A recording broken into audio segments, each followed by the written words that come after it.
4 दिन से एक प्रश्न बार-बार आ रहा है कि जैसे गणेश जी का विराजमान किया अभी महाराष्ट्र आदि में, दक्षिण भारत आदि में काफ़ी इसका प्रचलन है महाराज जी। उनका 5 दिन, 11 दिन उसके बाद विसर्जन हो जाता है महाराज जी। और जैसे माता रानी को भी विराजमान करते हैं या दिवाली आदि पे लक्ष्मी गणेश जी को विराजमान करते हैं। विराजमान करते हैं तब तक तो ठीक है महाराज जी, खूब सेवा पूजा होती है, पर उसके बाद जब उसका विसर्जन के लिए उसको किसी एक नदी या एक समुद्र या कहीं भी ऐसे तालाब आदि पे करते हैं, वो हाँ, हमको भी एक छोटा सा वीडियो दिखाया था कि जेसीबी के द्वारा मतलब गणेश भगवान की जो मूर्तियां है ना, जहाँ विसर्जित की गई थी, उनके ऊपर वो जेसीबी से समेट रहा है और ऊपर से जेसीबी के द्वारा ऐसे उनको यही बहुत हानि का विषय है, बहुत हानि का विषय। हम जिनको तिलक लगाए, जिनकी आराधना की, जिनको भोग लगाया और उनकी बाद में ऐसी स्थिति की जेसीबी उनके ऊपर चले, उनको रौंदा जाए, तो हमें तो लगता है कि चाहे अम्बा की चाहे गणेश जी की, हम कह रहे हैं कि अगर आप उनकी आराधना करते हो और आपका विसर्जन का ही स्वरूप है, ऐसा तालाब बनवा दो कि जिसमें जल खूब भरा हुआ है और उसको मुझे विसर्जित कर दो कि ना मूर्ति दिखाई दे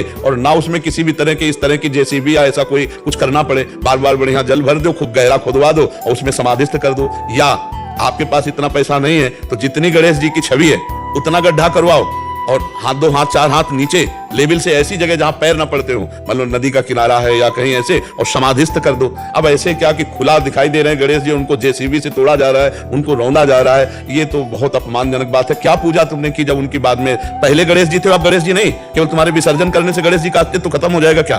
गणेश जी तो गणेश जी ही हैं, हमारे प्रभु की छवि है, हमारे प्रभु की छवि 4 दिन पूजी, इसके बाद फिर ऐसा नहीं। उन्होंने एक कल परसों एक प्रश्नकर्ता ने लिखा था कि वो हमारे विघ्न लेके 11 दिन बाद चले गए। नहीं, तो विघ्न हरता के शरीर में विघ्न आ जाएगा क्या?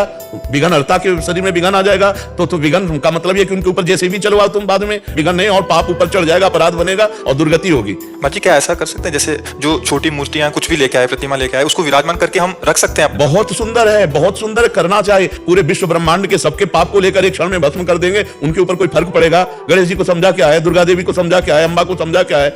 जहां हजारों मूर्तियां एक दूसरे में ऐसे ऊपर से जेसीबी चल रही, ये तो नहीं ठीक है, ये तो बिल्कुल ठीक नहीं है। हमें लगता है बहुत सम्मान से उनको समाधिस्थ किया जाए, बहुत सम्मान से विसर्जन किया जाए, जिससे उनके ऊपर जल रहे या रज रहे, खुला ऐसे नहीं दिखाई देना चाहिए। और इस तरह का बर्ताव जो करते हैं वो ठीक नहीं। इससे अपराध भी लगता है, बहुत बड़ा अपराध लगता है। लोग जानते हैं मंगल मूर्ति गणेश बप्पा का पूजन करके और आपने ऐसे, हम कह रहे हैं कि अगर विसर्जन की पद्धति है तो अगाध जल जहां हो तो एक सरोवर बनवा दो ना, और उसमें सब लोग मिलकर के गणेश जी के छवि को और गणेश जी की ऐसी प्रतिमा का निर्माण हो जो रज से हो, जो जल के संसर्ग में वो घुल करके रजमय हो जाए। ऐसे कि दिखाई दे रहे हैं गणेश जी, उसके ऊपर आप देखो अपने धर्म का स्वरूप है कि अगर आपके सामने गणेश जी की छवि रख दी जाए, तलवार हाथ में लिया जाए, तो सच्ची बात है कि हम गला अपना कटवा सकते हैं, पैर से नहीं रोक सकते। और उन्हीं को हम देख रहे हैं जेसीबी के ऊपर जेसीबी चल रही है, उनको बटोर रहे हैं उनको, तो ये बहुत मतलब अपराध की बात है। चाहे वो दुर्गा देवी का हो, चाहे लक्ष्मी गणेश जी का हो।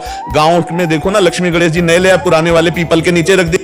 हम कह रहे ठीक है, आपको लगा कि पुराने हो गए हैं तो आप गंगा यमुना या किसी सरोवर के किनारे गड्ढा खोदिए और वहां उनको समाधिस्थ कर दीजिए 4 फूल डालकर और ऊपर से पैक कर दीजिए, बढ़िया है जी। बहुत बड़े स्तर में अज्ञानता है। हाँ बहुत, अरे ये तो मतलब ऐसी बढ़ रही है अज्ञानता कि अपने नाम के लिए पोस्टर छपवाए जाते हैं, भगवान की छवियां, और अपने सामान की बिक्री के लिए झोलों में भगवान के नाम, भगवान की छवियां, पैकिंग ऐसी कि भगवान बने हुए हैं उनमें नाम भगवान का लिखा हुआ है। और इस तरह का जो व्यवहार है वो फिर उसकी जो फैक्ट्री मालिक है, जो व्यापारी है, जो ऐसे ना, फिर आग लगती है, फिर नष्ट होना शुरू होते हैं, उनको पता नहीं होता कि कौन सा अपराध था।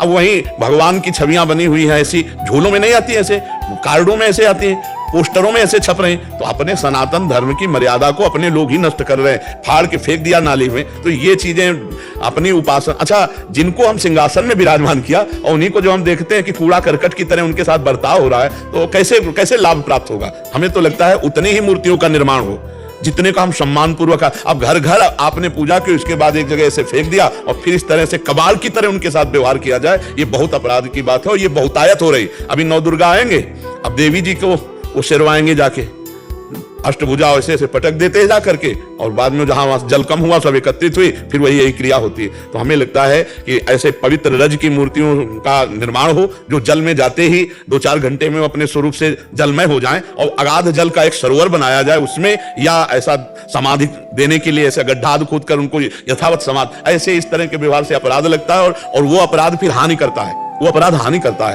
ये लोग समझते नहीं है, इससे खिलवाड़ नहीं है। भगवत प्रतिमाओं का अपमान करना है, खिलवाड़ नहीं है। कोई हम अधर्मी नहीं है, अपने धर्म से युक्त है, तो बहुत सावधानी रखनी चाहिए। महाराज जी जैसे आजकल घर घर में भी छोटे छोटे रखने लगे हैं, तो उसकी जगह छवि भी विराजमान करके पूजा पाठ कर सकते हैं, भावना का। हाँ बिल्कुल कर सकते हैं। अगर घर में विग्रह विराजमान करते हैं तो वैसे ही भोग राग की सेवा करनी पड़ेगी जैसे जीवित मनुष्य की जाती है। ऐसे नहीं कि आप प्रिया प्रीतम घर में ले गए हो, 2 दिन 4 दिन हो गए, भोग नहीं लगाया तो उसे पाप लगेगा।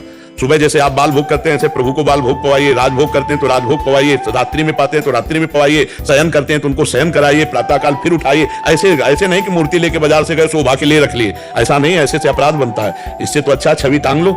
उनकी भी प्रतिमा की वैसे ही सेवा कर सकते की जा सकती है, पूरी की जा सकती है, प्रतिमा की पूरी सेवा की जा सकती है। हमारा सनातन धर्म तो वृक्षों तक की पूजा करता है। हमारा सनातन धर्म तो अस्त्रों की पूजा करता है, हर चीज की पूजा। साइकिल भी नहीं आती तो उसमें भी पूजा किया जाता है, गाड़ी भी आती है तो जड़ वस्तुओं में भी पूजा की जाती है। इतना महान है कि जड़ वस्तुओं में भी पूजा की जाती है। विश्वकर्मा के दिन मशीनों की पूजा, हाँ वही की जाती है। और आर्मी वाले शस्त्रों की पूजा करते हैं, बलिदान देते हैं, वो सब उनके लिए शस्त्र उनका साथ भगवान का स्वरूप माना जाता है। बिल्कुल।